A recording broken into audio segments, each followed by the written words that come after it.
नमस्कार, मैं हूं हरवीर सिंह। हिंद किसान की बात में आपका स्वागत है। आज हम बात करेंगे सार्वजनिक वितरण प्रणाली यानी पीडीएस की। देश में पीडीएस की क्या अहमियत है, कैसे शुरू हुआ, उसमें कितने बदलाव हुए और अभी जो पीडीएस की व्यवस्था हमारे देश में है, क्या वो वाकई अपने मकसद पूरा कर पा रही है या नहीं कर पा रही है। अगर हम देखें, पीडीएस का इतिहास 1939 से माना जाता है, जब ब्रिटिशर्स ने गरीबों को सेकेंड वर्ल्ड वॉर के दौरान सस्ते दरों पर अनाज मुहैया कराया था। लेकिन हम अगर अपने आजाद भारत की बात करें तो 60 के दशक में हमें ये एक व्यवस्था बनती दिखती है, क्योंकि उसके पहले हम काफी कुछ आयात के ऊपर निर्भर थे। इसका एक पूरा पैकेज बनाया गया आत्मनिर्भरता के लिए। अच्छी वेराइटीज आया, किसानों ने ग्रो किया, एफसीआई बना। एफसीआई के साथ साथ पीडीएस, एक तरीके से 3 पिलर। किसान उत्पादन करता है, सरकार खरीद करती है एफसीआई के माध्यम से और सस्ते में जरूरतमंदों को राशन मुहैया कराती है।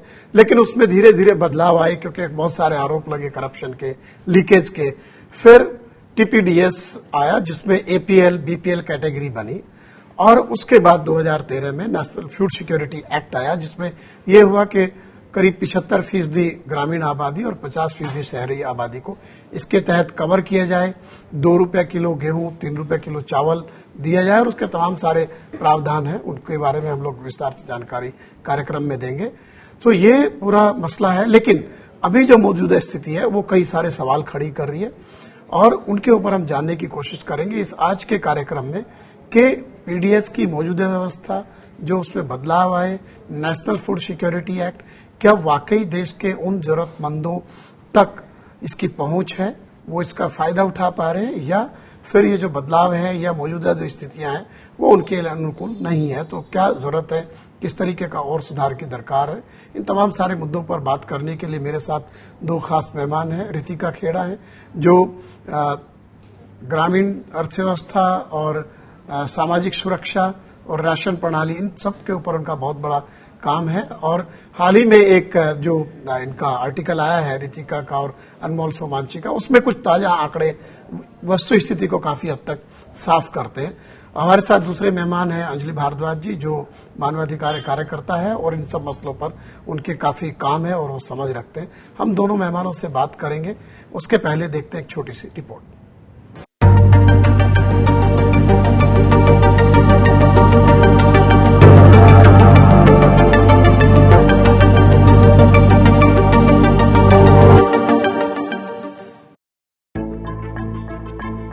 वैसे तो सार्वजनिक वितरण प्रणाली यानी पीडीएस का भारत में इतिहास 1939 से माना जाता है, जब ब्रिटिश सरकार ने गरीबों को सेकेंड वर्ल्ड वॉर के दौरान सस्ती दरों पर अनाज मुहैया कराया था।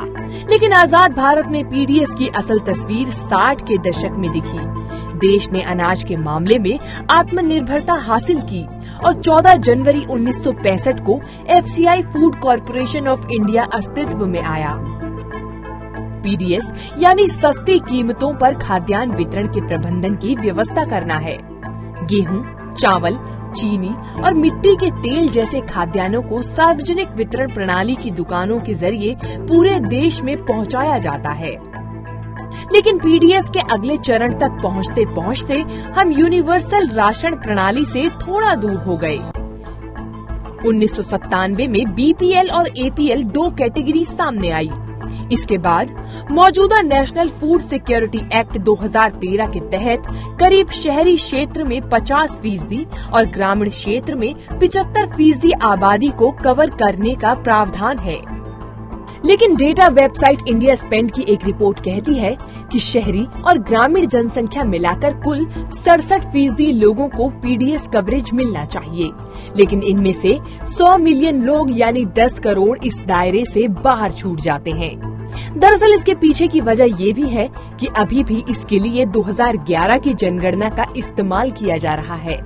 इधर सरकार 1 नेशन 1 राशन कार्ड की थ्योरी पर जोर दे रही है, लेकिन जानकार मानते हैं कि उससे दिक्कतें आसान होने की बजाय बढ़ेंगी ही। इसीलिए 1 नेशन 1 राशन कार्ड से ज्यादा आसान क्रियान्वयन पीडीएस को लागू करना है। डिजिटलाइजेशन की वजह से सरकारी योजना के दायरे से छूटना भी एक दिक्कत है, जिस पर ज्यादा निर्भरता ठीक नहीं। Bureau report, Swaraj express. Ritika ji, पहला सवाल मेरा आपसे है कि पहले हमारे देश में यूनिवर्सल पीडीएस का सिस्टम था, उसके बाद तमाम सारे ये आरोप लगने लगे कि बहुत चोरी होती है, बहुत लीकेज होती है, 50% बाहर चला जाता है जरूरतमंदों के अलावा। तो फिर हमने एक्सक्लूजन का एक रुख अपनाया और टीपीडीएस सिस्टम लागू किया, जिसमें एपीएल, बीपीएल ये कैटेगरी आए और उसके बाद मौजूदा स्वरूप इसका है। तो ये जो इन प्रिंसिपल हमने एक्सक्लूजन की जो नीति अपनाई, क्या वो हमारे देश की जो सामाजिक व्यवस्था है, जो आर्थिक परिस्थितियां हैं, जो समाज में अलग अलग कैटेगरीज हैं, उसके हिसाब से कितनी जायज है? हमें इंक्लूजन की तरफ जाना चाहिए या एक्सक्लूजन की तरफ जाना चाहिए?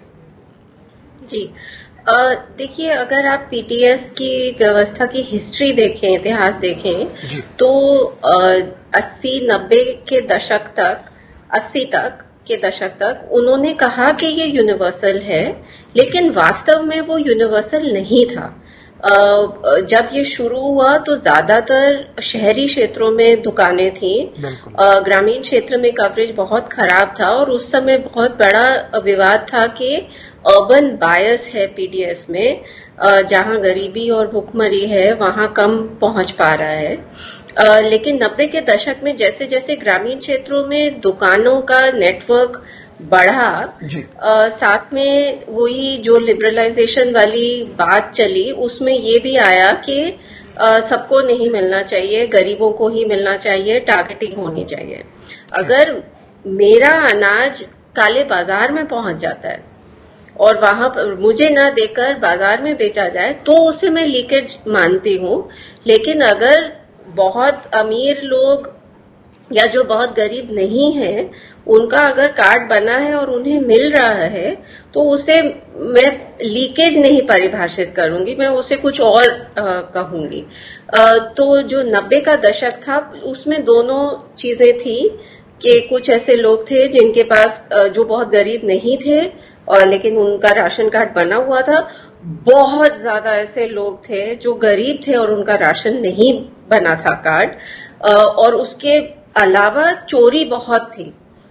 तब हम लोग 15-20 सालों से जब भी एनएसएस के आंकड़े निकलते हैं तो हम लीकेज की कैलकुलेशन करते हैं कि जो 90 का दशक था और 2000s के बिगिनिंग तक चोरी बहुत ज्यादा थी, खासकर उत्तर भारत के राज्यों में। दक्षिण भारत के राज्यों में ये सभी सेवाएं, न सिर्फ पीडीएस लेकिन और भी, उसकी परफॉर्मेंस काफी अच्छी हमेशा से रही है।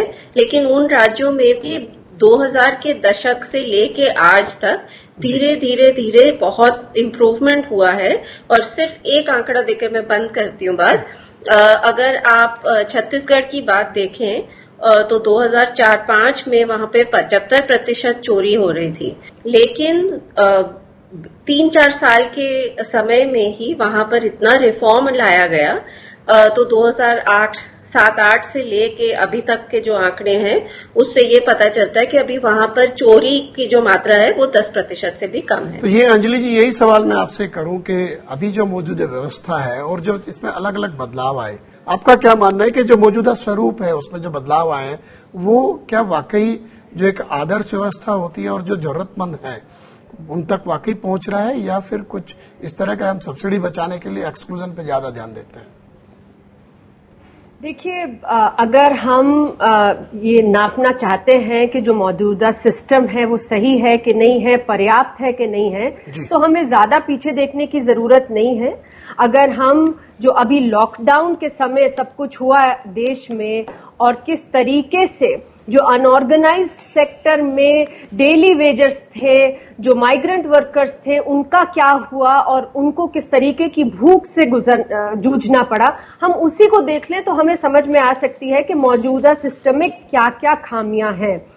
शुरू से ये बात रही है, रितिका ने पूरा जो डिटेल दिया है हिस्ट्री का, मैं उसको रिपीट नहीं करूंगी, पर जब कानून भी आया, खाद्य सुरक्षा कानून भी आया, ये बात बहुत स्पष्ट रही और रिपीटेडली कही गई कैंपेन्स के द्वारा, एकेडमिक्स के द्वारा, कि ये जो सिस्टम है टारगेटिंग का, ये केवल एक्सक्लूजन का सिस्टम बन के रह जाता है, क्योंकि जिन लोगों को सबसे ज्यादा जरूरत होती है राशन की, खाद्य सुरक्षा की, जब हम टारगेटिंग करते हैं तो ये बहुत समझ में आती है बात और दिख रही है हर चीज में कि टारगेटिंग करते समय जो सबसे जरूरतमंद है वो छूट जाते हैं, या तो उनके पास डॉक्यूमेंट्स ही नहीं होते जिनके बेसिस पे हम लोग टारगेटिंग करना चाहते हैं। आप ही लोगों का एक तो ताजा आर्टिकल ये कहता है कि जो आप लोगों ने रिव्यू किया है पीडीएस में कितने लोग दायरे में हैं, करीब 80-81 करोड़ लोग हैं नए कानून के तहत।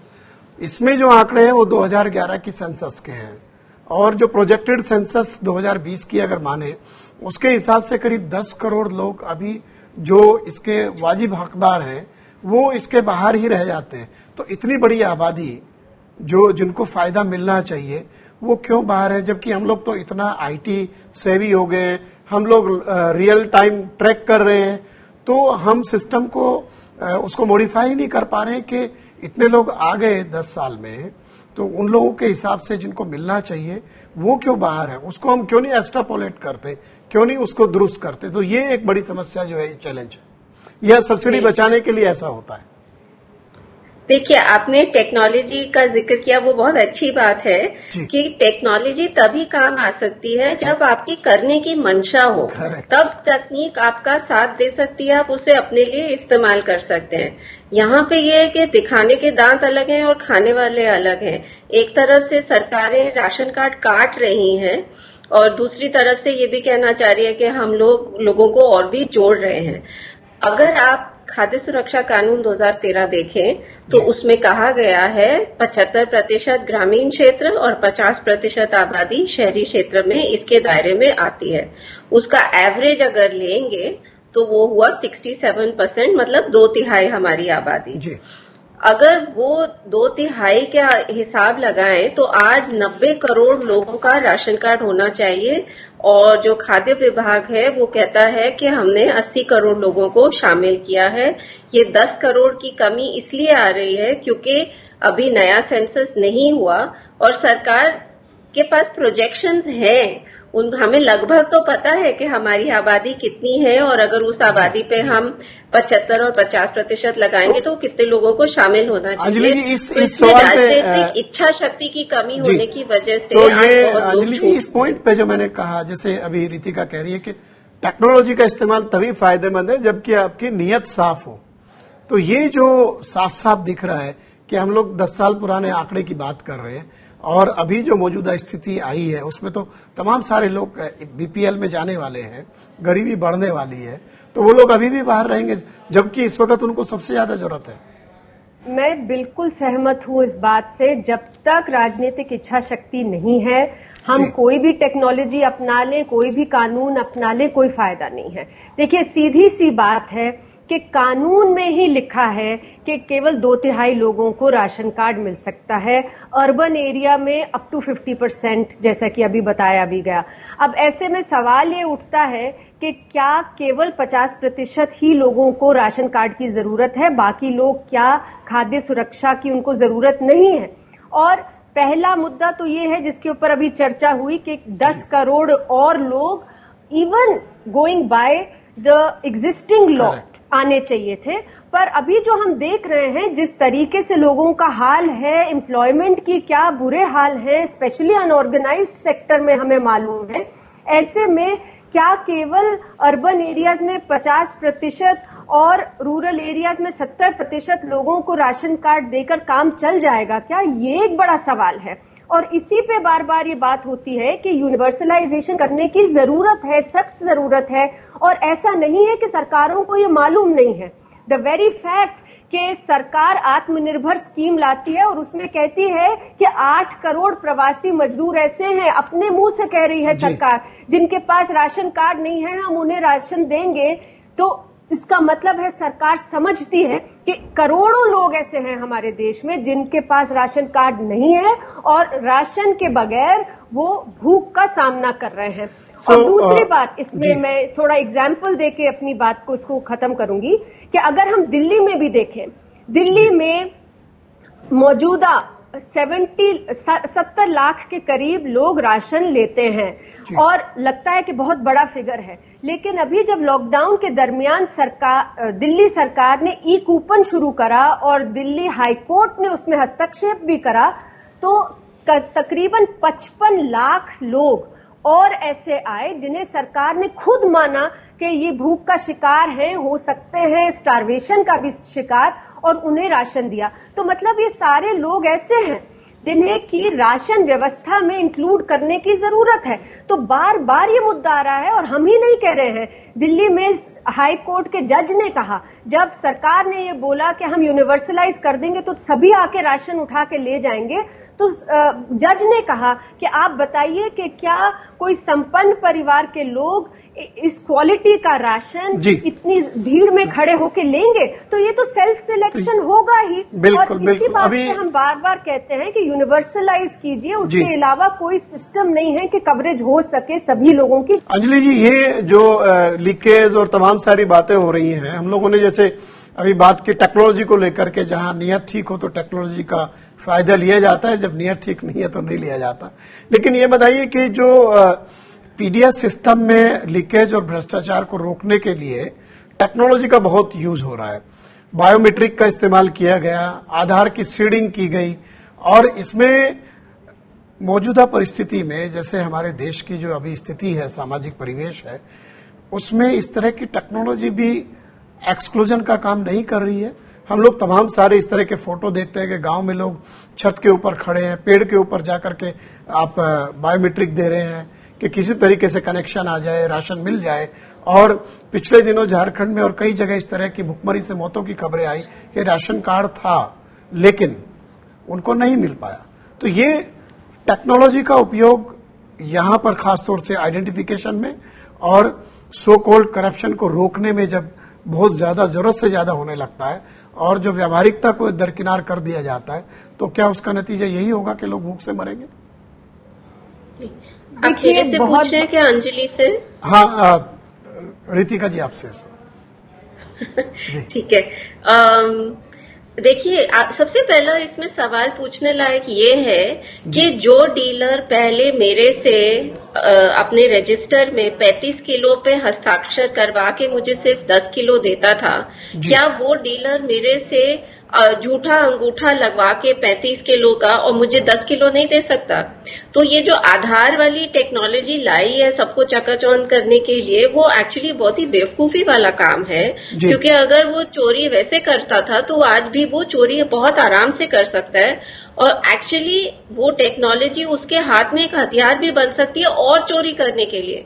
मेरा अंगूठा मैं लगाऊंगी और वो ठीक चल जाएगा तो भी डीलर मुझे कहेगा चल भाग जा, अभी अंगूठा रिजेक्ट हो गया तुम्हारा, तो वो मशीन में तो चढ़ जाएगा 35 किलो मेरा, लेकिन मुझे मिलेगा नहीं। तो ये टेक्नोलॉजी बहुत अलग अलग तरीकों से लोगों को एक्सक्लूड कर रही है, बाहर कर रही है, और इसका चोरी कम करने में बहुत कम योगदान रहा है। जो इम्प्रूवमेंट हुआ वो इससे पहले हुआ था, और यही टेक्नोलॉजी मैं कहना चाहूंगी one nation one ration card की रीढ़ की हड्डी बनेगी। अगर ये वन नेशन वन राशन आता है तो वो इसी टेक्नोलॉजी के बूते पर खड़ा होगा, जो टेक्नोलॉजी बहुत लोगों को ऑलरेडी एक्सक्लूड कर रही है। अगर मौका मिलेगा तो इस पर भी थोड़ा मैं बोलना चाहूंगी। जी, मैं ये सवाल मेरे पास है, मैं अंजलि जी आपसे ही पूछूं यही सवाल, जो टेक्नोलॉजी का जरूरत से ज्यादा इस्तेमाल है, जैसे दिल्ली का आप जिक्र कर रहे थे, या हाई कोर्ट में जाना पड़ा, यहां पर इन्होंने कहा ई कूपन आप लेंगे, डिजिटल जो आपका स्मार्टफोन के थ्रू आपको कूपन के लिए अप्लाई करना पड़ेगा, फिर लोगों को कूपन मिला, उनको उनके घर से 20 किलोमीटर 40 किलोमीटर दूर खाद्यान्न लेने का मौका दिया गया, वो वहां गए, उस दिन उनको नहीं मिला, फिर कूपन जो है वो यूजलेस हो गया, उसके बाद वो उसकी वैलिडिटी खत्म हो गई। तो ये जो इस तरीके के जो कदम उठाए जाते हैं और जरूरत से ज्यादा चीजों को जटिल करने का जो एक ब्यूरोक्रेसी का सिस्टम है, वो तो उल्टा नुकसान कर रहा है।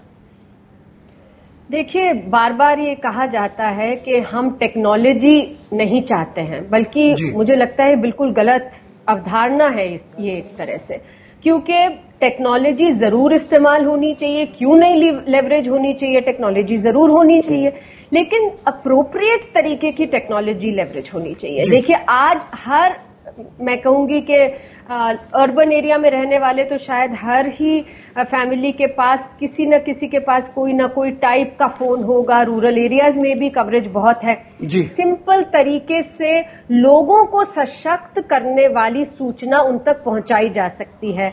जरूरत यह है कि पारदर्शिता हो, टेक्नोलॉजी जब इस्तेमाल हो तो लोगों को सूचित किया जाए, एम्पावर किया जाए। उसकी जगह जब सरकारें टेक्नोलॉजी इस्तेमाल करती हैं ई कूपन की या ई पॉस की, जिसमें वो कहती हैं अब आप अपना अंगूठा लगाइए, ऐसा सिस्टम होगा जिसमें आप समझ ही नहीं सकते कि टेक्नोलॉजी में क्या हो रहा है, तो वो तो फिर लोगों को और डिसएम्पावर कर रही है टेक्नोलॉजी। ऐसी टेक्नोलॉजी को हमें लगता है बिल्कुल भी राशन के वितरण जैसी चीज में नहीं लाना चाहिए है। अभी रितिका ने जो बात कही बिल्कुल सही है। हमने देखा है कि किस तरीके से नए तरीके के भ्रष्टाचार उत्पन्न हुआ है ई पॉस मशीन्स के जरिए से। और मैं इसमें ऐड करना चाहूंगी कि जहां पर भ्रष्टाचार नहीं भी हो रहा, किस तरीके के एक्सक्लूजन्स हो रहे हैं। आप कहते हैं कि आपके आधार कार्ड को लिंक करना होगा, आपके आधार नंबर को राशन कार्ड से। आपका आधार भी नंबर आ गया, राशन कार्ड भी है, लिंक नहीं हुआ तो राशन नहीं मिलेगा। आप कहते हैं कि आप जब तक अंगूठा आपका मैच नहीं करेगा, जो डेली वेजर है, लेबरर है, उसके अंगूठे के निशान मिटते रहते हैं, ठीक नहीं रहते हैं उस तरीके के, वो जाके खड़े रहते हैं दिनों दिन, उनको राशन नहीं मिलता है। कहीं पर इलेक्ट्रिसिटी नहीं है, कहीं पर इंटरनेट कनेक्शन नहीं है, तो क्या मतलब सारा बर्डन आप टेक्नोलॉजी का उस अंत गरीब पर डाल दीजिएगा जिस टेक्नोलॉजी यूज करने के नाम पर, और फिर आप स्टेट फूड कमीशन नहीं चलाएंगे, आप सिंपल टेक्नोलॉजी यूज नहीं करेंगे, लोगों को सूचना नहीं देंगे, शिकायत निवारण का कोई सिस्टम नहीं बनाएंगे।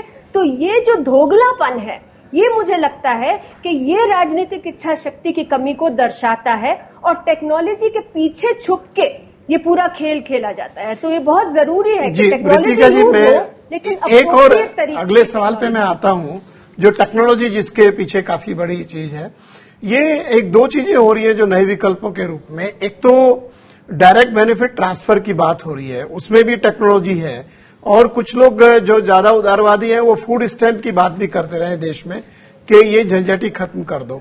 और साथ में तीसरा पॉइंट जो आपने जिक्र किया था अभी, एक राशन कार्ड, एक पूरे देश में एक राष्ट्र एक राशन कार्ड, तो इनको तीनों मसलों को अगर हम एक एक करके देखें रितिका जी, तो इसको कैसे आप देख रहे हैं? क्या वाकई ये रिफॉर्मिस्ट अप्रोच है या इसके पीछे मकसद कोई और है?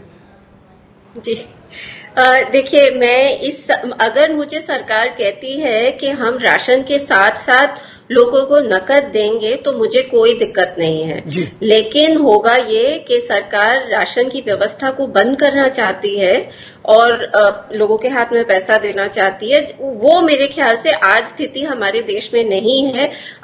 इन पिछले महीनों में अगर जन वितरण प्रणाली नहीं होती तो बहुत ज्यादा भूख से मौतें होती। वो दुकानें हर गांव में हैं, लोगों के लिए आराम से वहां से जाकर लाना आसान है, इसलिए वो बहुत उसने बचाव किया है। और मेरे ख्याल से जो अर्थशास्त्री पहले बहुत कैश का गाना गा रहे थे वो भी आज थोड़े चुप हो गए, उनको भी पीडीएस की अहमियत समझ आने लगी है। दूसरा जो one nation one ration card है, मेरे ख्याल से सरकार ने इसके बारे में बिल्कुल सोचा नहीं है। बहुत सारे जो प्रवासी मजदूर थे उनका तो राशन कार्ड ही नहीं बना है, तो वो portability one nation one ration लाने से उनको क्या फायदा? उसका फायदा तो उसको होगा जिसका राशन कार्ड बना होगा। सबसे पहली बात, इसलिए हम लोग कह रहे हैं कि इसका दायरा बढ़ाना बहुत जरूरी है, नए राशन कार्ड बनाने जरूरी है। दूसरा ये है कि अगर मैं तमिलनाडु में काम की रहने वाली हूँ, मैं बॉम्बे काम करने आती हूँ, तो क्या मुझे तमिलनाडु के हिसाब से राशन मिलेगा? वहां तो फ्री मिलता है चावल, साथ में दाल और तेल भी मिलता है, तो बॉम्बे में तो ये सब नहीं मिलता। तो इसकी पूरी जो आपूर्ति की व्यवस्था है वो कैसे बैठाएगी सरकार? ये पैरिटी का इशू आएगा। थोड़ा समय थोड़ा कम है रितिका जी। अंजलि जी, मैं आपसे इसी पे रिएक्शन लेता हूं कि ये जो डायरेक्ट बेनिफिट और जो रितिका जी ने सवाल उठाया कि पैरिटी का इशू है, एक स्टेट से दूसरा स्टेट अगर वन नेशन वन कार्ड की बात होगी, तो ये पॉलिसी मेकर इतनी अव्यावहारिकता के साथ इतना बड़ा फैसला कैसे लेते हैं? देखिए, ये तो बात है ही, हम लोग बार बार ये मुद्दा उठाते हैं कि इस तरीके से एक तरह से लोगों को गिनी पिग के जैसे इस्तेमाल किया जाता है, एक्सपेरिमेंटेशन हो रही है। और जबकि मामला भूख का है, मामला खाद्य सुरक्षा का है, तो ये तो बहुत ही आपत्तिजनक चीज है ही। और इसमें बहुत सारे तर्क हैं क्यों लोगों को राशन मिलना चाहिए। आप देखिए, और राजनीतिक इच्छा शक्ति की बात वापस आ जाती है। हमारे देश में किस तरीके से गोदामों में खाना भरा हुआ है, सड़ने की नौबत पे है, क्या हाल हो जाता है मॉनसून्स में। उसको बांटने की बजाय सरकारें बार बार यही बात उठाती हैं कि हम ये टेक्नोलॉजी उठा लें, हम ये टेक्नोलॉजी तो ये क्यों नहीं सरकारें कहती कि हम सबको राशन देंगे, बढ़ाकर राशन देंगे। ये क्या जरूरत है कैश देंगे और इन सब चीजों की कोई मांग नहीं है कि हमें कैश चाहिए। लोग कह रहे हैं हमें सीधा सीधा खाना दीजिए, हम बच्चों की थाली में खाना परोस सकें, उन्हें भूखा ना सोना पड़े। जी, तो इसी पॉइंट पे मैं अंजलि जी, क्योंकि समय हमारा नहीं बचा है प्रोग्राम में, तो मैं यहीं पे आप लोगों को कहूंगा कि ये तो सुप्रीम कोर्ट में भी जाके बात आई कि जब हमारे भंडार भरे हुए तो क्यों नहीं वो खाद्यान्न जो है गरीबों को दे दिया जाता। आप दोनों का बहुत बहुत शुक्रिया, आप मेरे साथ इस कार्यक्रम में जुड़े और इस महत्वपूर्ण मुद्दे पर हमसे बात की। हमारे दर्शकों को आपने समझाने की कोशिश की कि जो सबसे मूल जरूरत है जीवन की, भोजन, उसको लेकर के जो परिस्थिति अभी हमारे देश में है, जो पीडीएस की व्यवस्था है, उसमें तमाम सारे सुधारों की कोशिश हो रहे, लेकिन क्या वाकई इन सुधारों के पीछे जो इच्छा शक्ति है वो चीजों को दुरुस्त करने की है या फिर उसका मकसद कुछ और है। टेक्नोलॉजी का उपयोग किया जा रहा है तो क्या वो इसलिए है कि आप उसमें चोरी बचाएं या जो जरूरतमंद है उनके लिए सुविधा बढ़ाएं। तमाम सारे ऐसे सवाल हैं जिनके जवाब आगे भी हमें तलाशने होंगे। आप हमारे साथ जुड़े रहिए हिंद किसान की बात में। फिर एक नए मुद्दे के साथ हम लोग मिलेंगे स्वराज एक्सप्रेस पर। नमस्कार।